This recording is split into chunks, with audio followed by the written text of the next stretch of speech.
പരീക്ഷണത്തിന് വിധേയമാകാത്ത വിശ്വാസി ഒരിക്കലും ക്ഷമയുള്ളവനല്ല.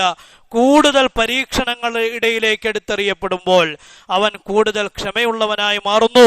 അതിന്റെ ഏറ്റവും വലിയ ഉദാഹരണമാണ് ഇന്ന് നാം കാണുന്ന ഫലസ്തീനിലെ ദാരുണമായ കാഴ്ച. നമുക്ക് ദാരുണമാണ്, പക്ഷേ ഫലസ്തീനി മക്കൾക്ക് അള്ളാഹു നൽകിയ വലിയൊരു അവസരമാണത്.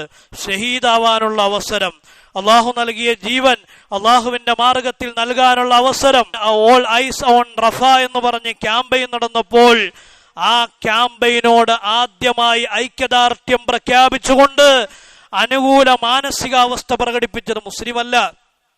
മുസ്ലിം നേതാക്കന്മാര് ആരെങ്കിലും അതുമായി ബന്ധപ്പെട്ടിട്ടുണ്ടോ എന്ന കാര്യം തന്നെ സംശയമാണ്. മുസ്ലിമീങ്ങളല്ലാത്ത ആളുകൾ വെറും മനസാക്ഷിയുടെ പേരിൽ ഞങ്ങളിതാ റഫയിലേക്ക് ഞങ്ങളുടെ മുഖം തിരിക്കുന്നു എന്ന് പറഞ്ഞ് ലോകത്തിലെ മുഴുവൻ ആളുകളും അവരുടെ കണ്ണുകൾ റഫയിലേക്ക് തിരിക്കൂ എന്ന് പറഞ്ഞുകൊണ്ട് ഐക്യദാർഢ്യം പ്രഖ്യാപിക്കുമ്പോൾ പാവപ്പെട്ട കുഞ്ഞുങ്ങളെ 76 വർഷങ്ങളായി വേട്ടയാടുന്ന ഇസ്രായേൽ ഭീകരതയ്ക്കെതിരെ പോരാടുന്ന, കല്ലും കവണയും ഉപയോഗിച്ച് പോരാടുന്ന ഫലസ്തീനി മക്കൾ, അല്ലാഹു അവരിലൂടെ നല്ല ക്ഷമാശീലന്മാരെ വാർത്തെടുക്കുകയാണ്. അല്ലെ, റഫയിൽ നടന്ന കൂട്ടക്കൊല, ജീവനോടുകൂടി മനുഷ്യജീവനുകളെ കത്തിക്കരിപ്പിച്ചിട്ട് പാവപ്പെട്ട കുഞ്ഞുങ്ങളുടെ തല വെട്ടിയെടുത്ത് ആസ്വദിക്കുന്ന ഒരു കൂട്ടം ഭീകരന്മാർ. ഒരു മാധ്യമ പ്രവർത്തകൻ എഴുതിയ കുറിപ്പ് നിങ്ങൾ വായിച്ചിട്ടുണ്ടാകും. അദ്ദേഹം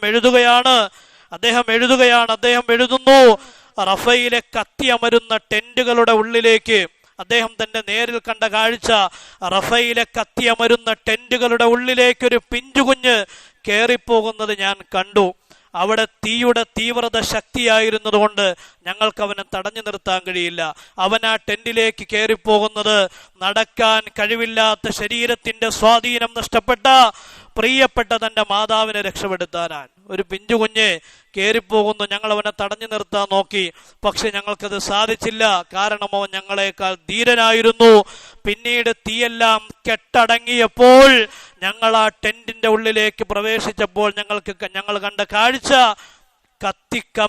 കത്തിക്കരിഞ്ഞ് കെട്ടിപ്പിടിച്ചുകൊണ്ടിരിക്കുന്ന മാതാവിനെയും ആ പിഞ്ചുമോനെയുമാണ്. ആരാണ് കത്തിച്ചത്? തീ ഏതെങ്കിലും സ്വയംഭൂവായിട്ടുണ്ടായതാണോ? ഇസ്രായേൽ കത്തിച്ചു. പാവപ്പെട്ട കുഞ്ഞുങ്ങളോട് പോലും കരുണയില്ലാതെ ജീവനോടുകൂടി പിഞ്ചു കുഞ്ഞുങ്ങളുടെ തലവെട്ടിയെടുത്ത് ശരീരം പിന്നീട് തിരിച്ചറിയാൻ പോലും സാധിക്കരുത് എന്ന ധാർഷ്ട്യത്തോടുകൂടി ശരീരത്തെ കത്തിച്ച് ചാരമാക്കി. അല്ലാഹു തആല ഫലസ്തീനികൾക്ക് നൽകുന്ന ഒരു സമ്മാനമാണിത്. എന്തിനാണ്? ക്ഷമാശീലന്മാരെ വാർത്തിയെടുക്കാൻ. ഈ ക്ഷമാശീലന്മാരുടെ കൈകളിലേക്കാണ് പിന്നീട് ലോകത്തിന്റെ ആധിപത്യം അല്ലാഹു വെച്ചുകൊടുക്കുക. അവരാണ് സ്വർഗത്തിന്റെ അനന്തരാവകാശികൾ. ഈ ഒരു